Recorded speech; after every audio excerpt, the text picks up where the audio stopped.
ماہ سیام رمضان المبارک جلوہ گر ہوتا ہے، جنت کے 8 دروازے کھول دیے جاتے ہیں،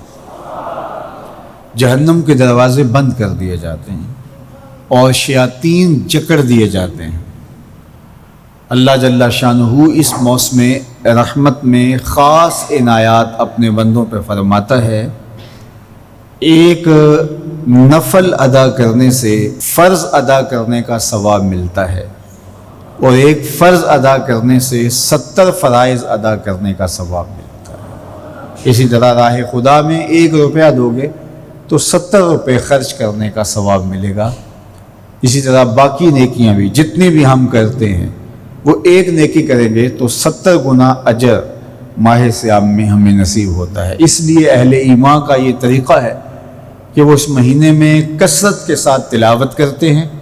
کیونکہ ایک مرتبہ اگر قرآن مجید پڑھ لیا تو 70 مرتبہ قرآن مجید پڑھنے کا ثواب نصیب ہوا۔ ماہ سیام میں چونکہ شیطان بندھا ہوا ہوتا ہے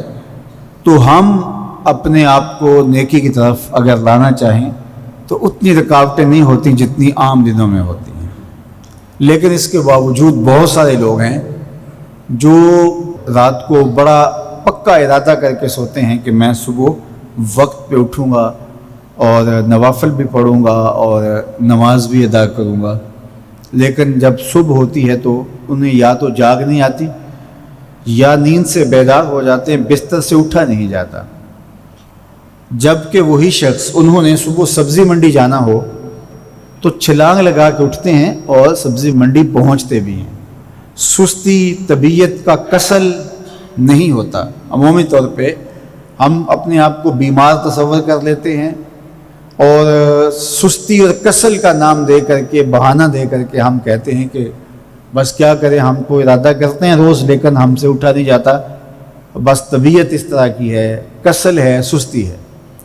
یہ بات ذہن میں رکھیے گا کہ ارادہ کرنے کے باوجود بھی صبح جب ہم اٹھ نہیں پاتے یا کوئی بھی نیکی کا کام ہم کرنے کا ارادہ کرتے ہیں تو ارادہ کرنے کے باوجود ارادہ ہی رہ جاتا ہے، ہم کر نہیں پاتے، تو اس کا سبب یہ ہوتا ہے کہ بہت سارے ہم گناہ کر چکے ہیں اور ان گناہوں کی وجہ سے ہم نیکی کی توفیق نہیں پاتے۔ حضرت حسن بصری رضی اللہ تعالی عنہ نے یہی وجہ اس کی بیان فرمائی ہے۔ تو اس کا بہترین طریقہ یہ ہے کہ توبہ کی جائے اور توبہ بھی سچے دل سے کی جائے، رو رو کے اللہ سے گناہوں کی معافی مانگی جائے، اور سچے دل سے جب توبہ کی جائے تو پھر سارے گناہ نہ صرف مٹا دیے جاتے ہیں بلکہ ان کو بدل کے نیکیوں میں تبدیل کر دیا جاتا ہے۔ تو ماہ سیام کے اندر پختہ عزم کریں اور اس عزم کو عمل کی شکل دینے کے لیے سچی توبہ کریں کہ ہمارا یہ رمضان اس طرح سے گزرے، یہ مہینہ اس طرح سے بسر ہو کہ ہم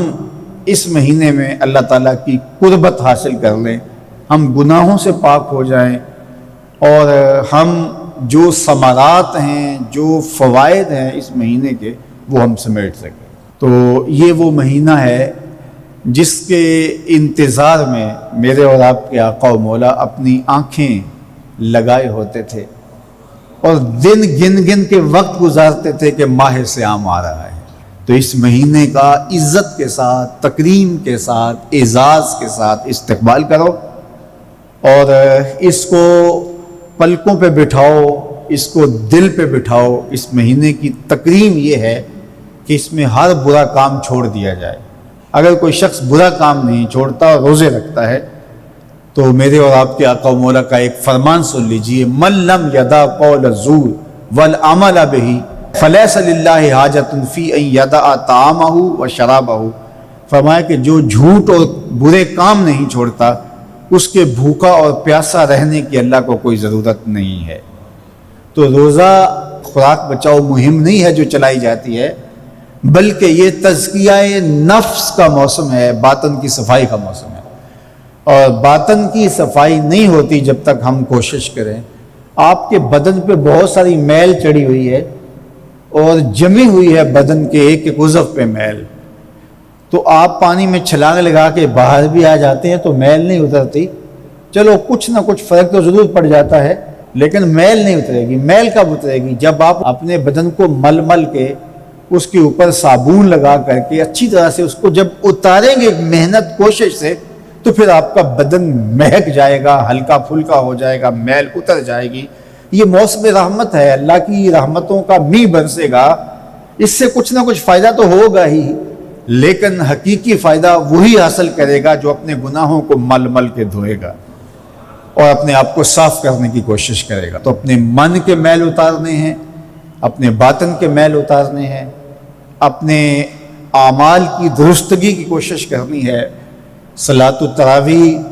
مسجد میں نہیں آ سکتے تو گھروں میں پڑھ لیجئے،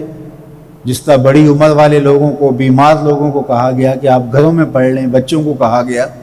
لیکن چھوڑیے گا نا،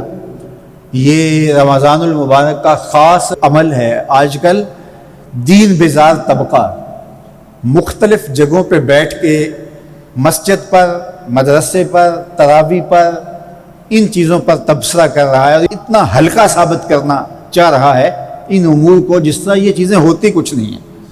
جبکہ ماہ صیام کے قیام پر میرے اور آپ کے آقا مولا نے بشارت دیتے ہوئے فرمایا من قام رمضان ایمانا و احتسابا